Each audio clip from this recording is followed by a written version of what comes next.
चिनार पेड़ होते हुए भी महान है। और हम मनुष्य, आइए हम कुछ कहकर, लिखकर और पढ़कर ही महान हो जाए। कविता कहें, लिखें, पढ़ें, कहानी कहें, लिखें, पढ़ें, निबंध कहें, लिखें, पढ़ें और शोध प्रबंध कहें, लिखें, पढ़ें और कह लिखकर ही स्थापित कर दें कि हम हैं श्रेष्ठ धरा पर। उन लाखों करोड़ों किसान और मजदूरों से जो 2 जून की रोटी कमाने के लिए अपना पूरा जीवन श्रम की भट्टी में गलाए दे रहे, क्योंकि उनके बारे में कह लिखकर और पढ़कर ही तो हजारों बुद्धिजीवी बन चुके हैं अभी तक वैश्विक महान। हजारों बुद्धिजीवी अब तक बन चुके हैं वैश्विक महान, उनके बारे में केवल कह लिखकर और पढ़कर।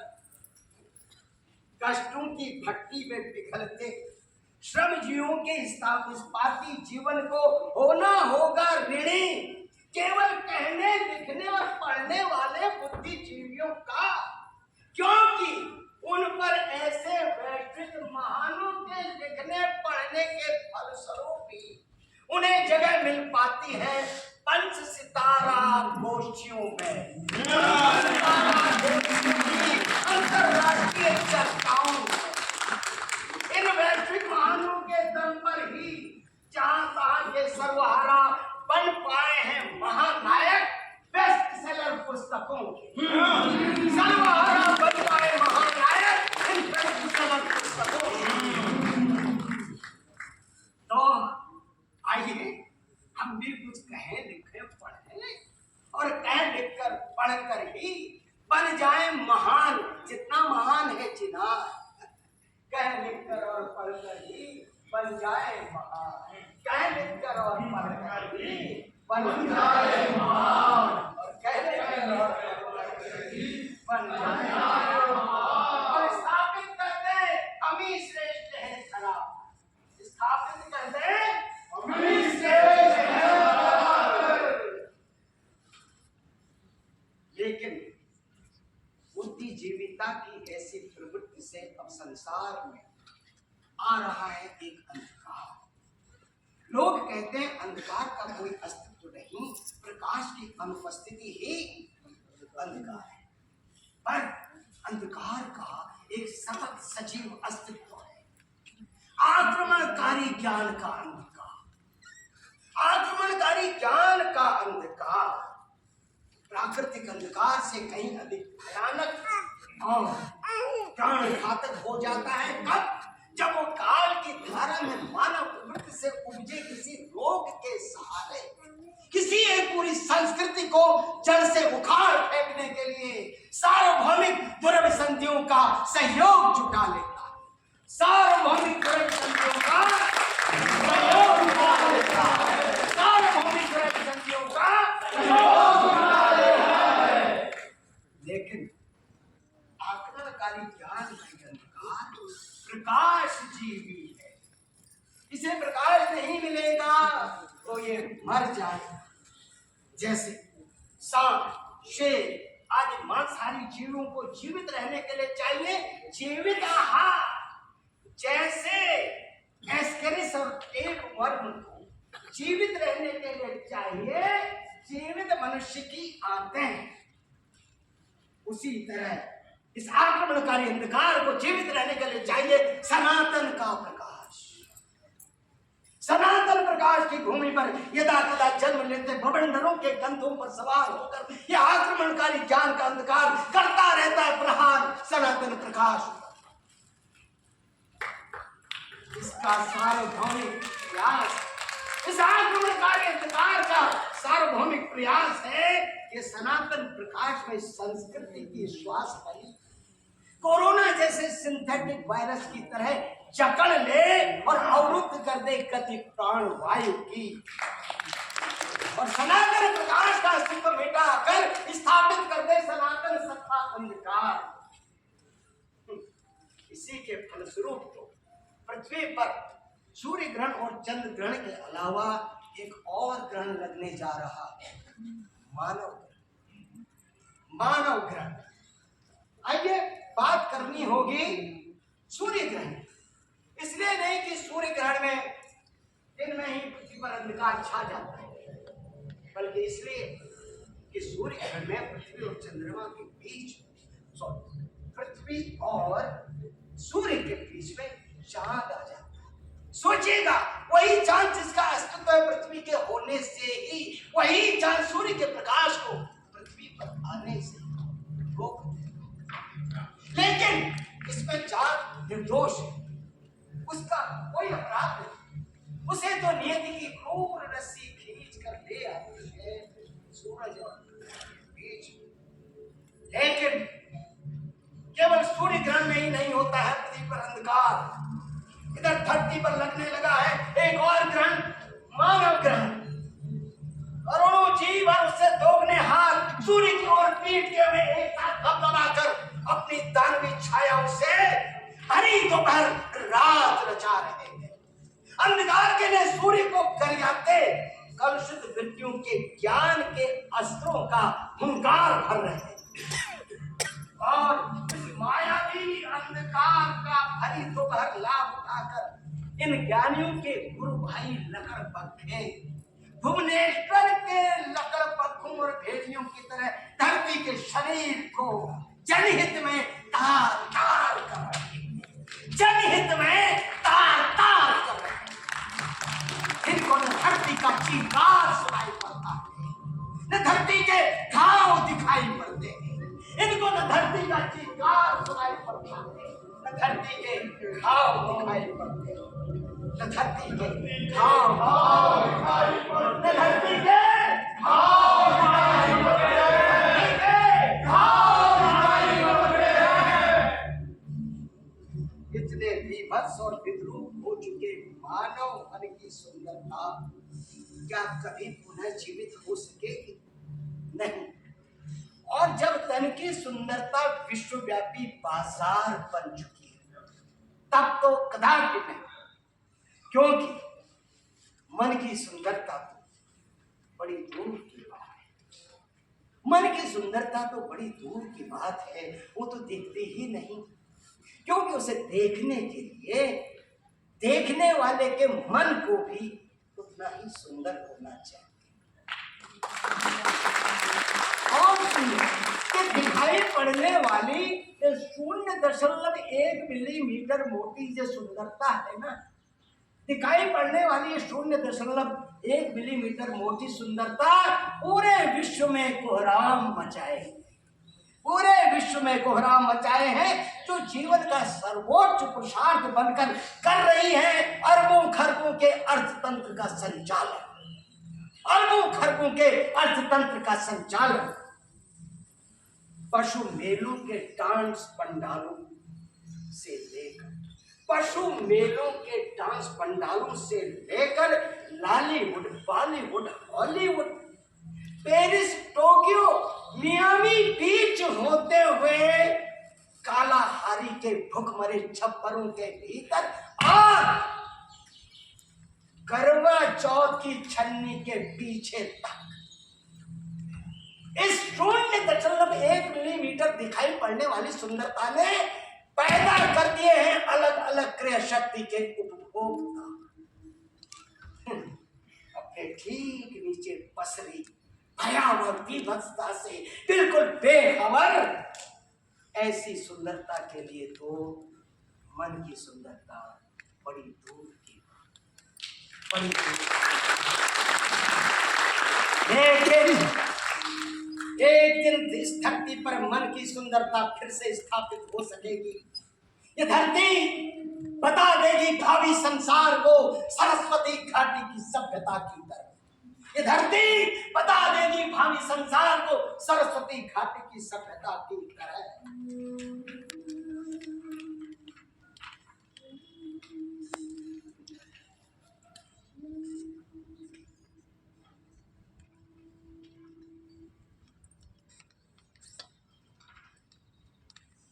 ये पृथ्वी बता देगी भावी संसार सरस्वती घाटी की सभ्यता की तरह सनातन संस्कृति के सार्वभौमिक एकात्मवाद का प्रमाण, सनातन संस्कृति के सार्वभौमिक एकात्मवाद का प्रमाण बनकर तब पता चलेगा भावी सनातन संसार को इस धरती पर ऐसे ऐसे जघन्य पापियों ने जन्म लिया था जो सनातन मानवता के विरुद्ध क्रूर पैशाचिक आकांक्षाओं के सपनों को पूरा करने के लिए बहुमुखी अभियान चला, बहुआयामी अभियान चला।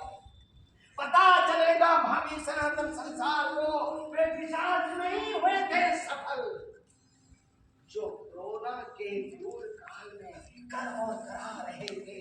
प्राण वायु का क्रूर अमानुषिक व्यापार रात्रि के अंधकार में और दिन के आलोक में प्राण वायु के अभाव में दम तोड़ती कोरोना ग्रस्त सत्य प्रसूता पुत्र को मां के लिए छाती पीटने का नाटक कर रहे थे, घड़ियाली आंसू बहा रहे और अपने अपने काल नेमियों के द्वारा निर्धनों के बीच प्राणवायु वितरण का वैश्विक संचार पटल पर प्रसारण करा रहे। ये धरती बता देगी भावी संसार, वे देश और मानवता के शगुनी वास्तविक जनसेवक होने का प्रमाण जुटा रहे थे। वे पिशाच दीन नागरिकों के शवों पर अपनी दानवी द्यूत क्रीड़ा का पासा बना रहे थे, फिर भी नहीं हो पाए सफल। वे नर पिशाच, वे जघन्यतम नर पिशाच ये धरती बता देगी भावी संसार को सरस्वती घाटी की सभ्यता की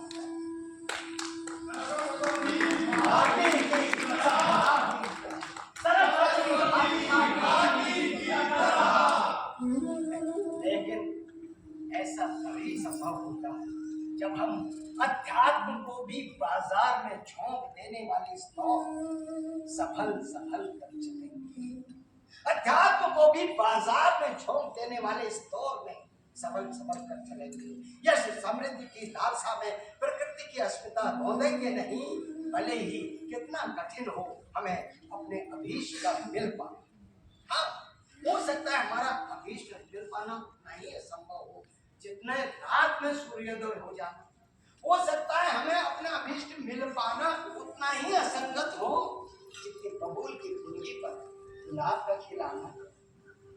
तब हमें जान लेना चाहिए कि अभिलाषा मात्र होने से हम अधिकारी नहीं हो जाते कुछ पाने। अभिलाषा मात्र होने से हम अधिकारी नहीं हो जाते कुछ पाने के, क्योंकि अभिलाषा पर्यायवाची नहीं होती।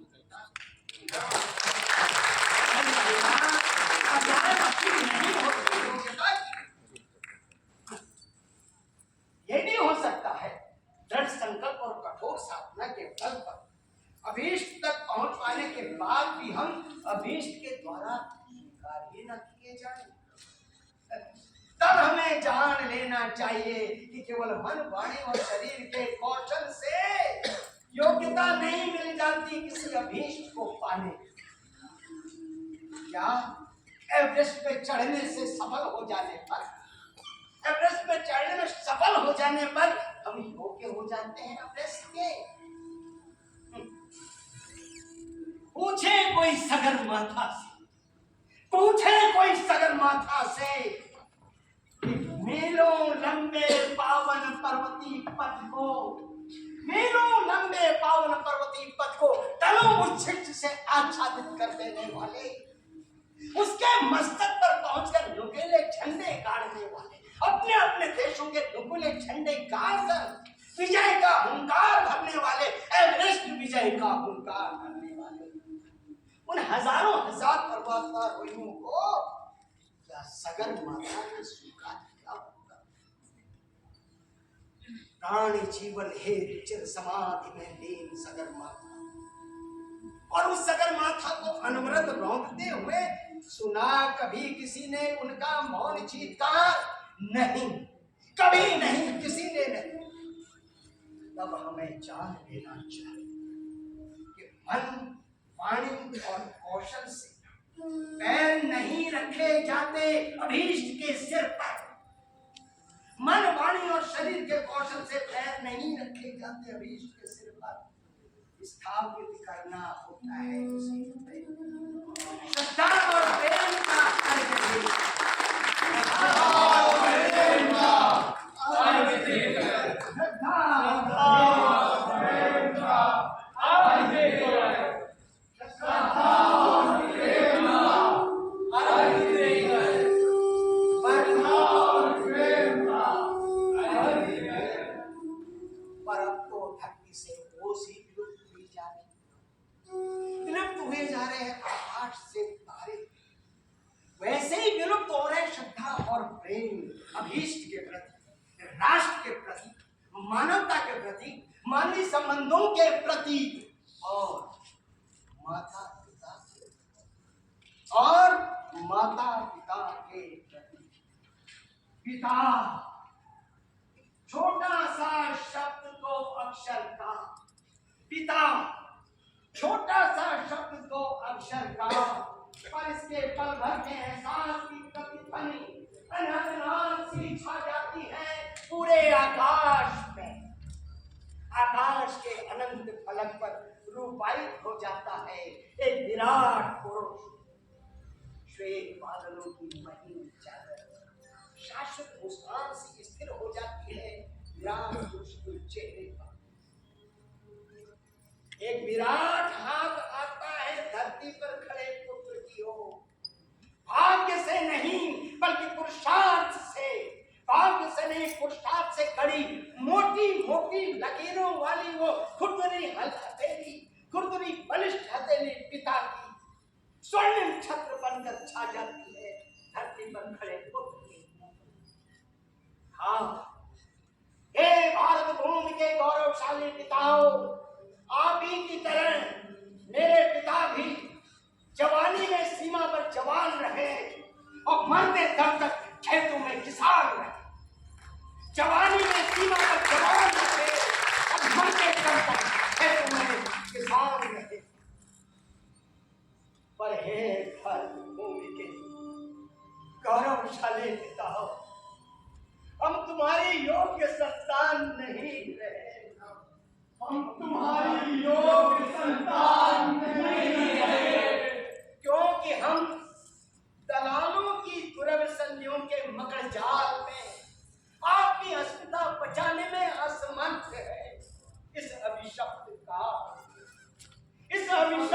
काल में, क्योंकि जो लोग 100 सालों से मानवता के हित में किसान की हंसिया और मजदूर की हथौड़ी को लाल रंग से पोत रहे, खेत की चटकती दरारों और मिलों की चिमनियों में मानवता के हित के लिए लाल झंडे रोप रहे थे, वे लोग भी अपने पुरखों की ही तरह सत्ता, शक्ति और समृद्धि के रहस्यमय तंत्र के संचालक बनते हैं और अपनी भूमि के किसान मजदूर किसी और देश के 1917 के पहले जैसे होली की किसान की तरह, होली जो किसान था उसकी तरह तब से आज तक किसान मजदूर में बदलते रहे और वे लोग राष्ट्र उद्धार का मुखौटा लगाकर ड्रैगनी ताल में उन्मत्त हो नाच रहे, ड्रैगनी ताल में उन्मत्त हो नाच रहे,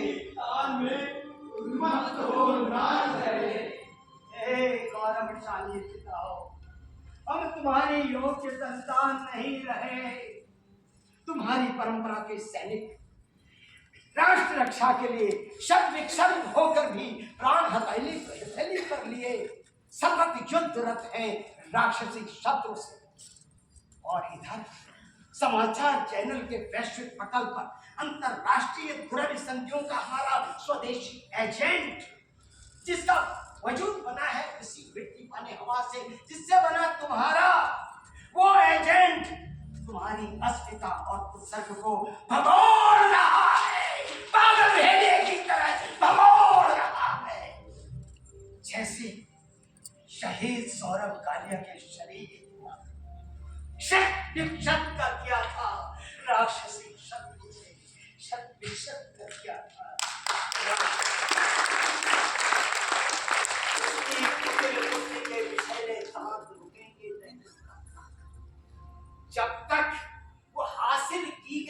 एक एक कोटि का कर्ज न अदा कर दे, उसकी बुद्धि के कुटिल बुद्धि के दाम देंगे। हे गौरवशाली पिताओ, हम तुम्हारे योग्य संतान नहीं रहे, हम तुम्हारी योग्य संतान नहीं रहे, हम अवाक हैं, स्तब्ध हैं, असमर्थ हैं। इस अभिशप्त काल में, इस अभिशप्त काल में, इस अभिशप्त काल में, और भविष्य काल में तो दिखाई पड़ने वाली है एक विशाल खाई, पाताल जैसी विशाल खाई, माता पिता और संतानों के बीच। हे धरती पर अवतरित होने जा रही मानव जाति की प्रतिनिधि संतानों, स्वर्ग का सिंहासन लगेगा तुम्हें, तुम्हारे माता पिता का कंधा, जिस पर चढ़कर तुम किलकारी भरोगे अपने बचपन में। जो भी होगा वो कंधा, मजदूर, किसान, कुजड़िन, महरिन, चपलासी, जो भी, उस पर सवार होकर तुम स्वामी होगे तीनों लोग।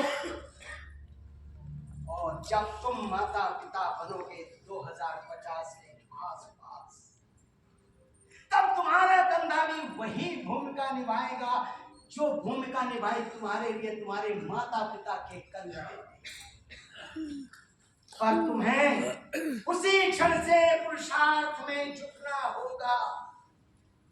सन 2100 के आसपास जब मृत्यु होगी तुम्हारी, सन 2100 के आसपास जब मृत्यु होगी तुम्हारी, तो तुम्हारे मृत शरीर की इतनी तो योग्यता होगी वो पा सके कंधा तुम्हारी संतानों का, तुम्हारी संतानों का। अन्यथा तुम पर अभियोग चलेगा। माता पिता होने के अपराध का तुम्हारे मरणोपरांत भी, तुम्हारे मरणोपरांत भी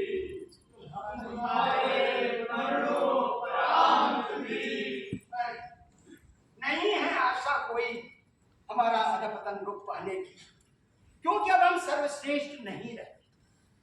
हम बन गए हैं विचित्रतम प्राणी इस धरा। जी, विचित्रतम हैं हम इस सृष्टि में, विचित्रतम। निसर्ग प्रदत्त सामर्थ्य के बल पर हुई उपलब्धियों पर ही नहीं, स्वरचित वैश्विक विडंबनाओं पर भी हुंकार भरते हैं भस्मासुरी अहंकार। ज्ञान के आलोक में सूर्य को भी घोर और विडंबना की गहन रात्रि में प्रहरी बना देते हैं अपने कक्ष में। सृष्टि के पंच तत्वों के शब्दों का पैशाचिक दोहन कर विडंबनाओं की प्रणय सेज पर हम श्रृंगार करते हैं चढ़ भोग का। विडंबनाओं की प्रणय सेज पर हम श्रृंगार करते हैं चढ़ भोग का। विडंबनाओं की प्रणय सेज पर हम श्रृंगार करते हैं विडंबनाओं की प्रणय सेज पर श्रृंगार करते हैं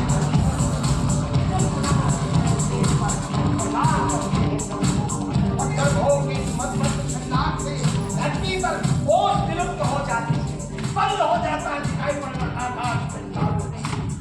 और हम रात की रंगीनियों में उड़ते हुए उड़ खलीफा जमीन पर रोशनी की फगलाई जगह जगह से चौड़िया कर अनंत आकाश को सुनाते हैं अट्टहास भस्मासुरी अहंकार का। देखो आकाश, देखो हमने तुम्हारे सितारे छीन कर अपने कदमों के नीचे बिछा दिए हैं। कहीं 828 मीटर नीचे, कहीं 521 मीटर नीचे, कहीं 321 मीटर नीचे और कहीं 300 मीटर नीचे। देखो आकाश, देखो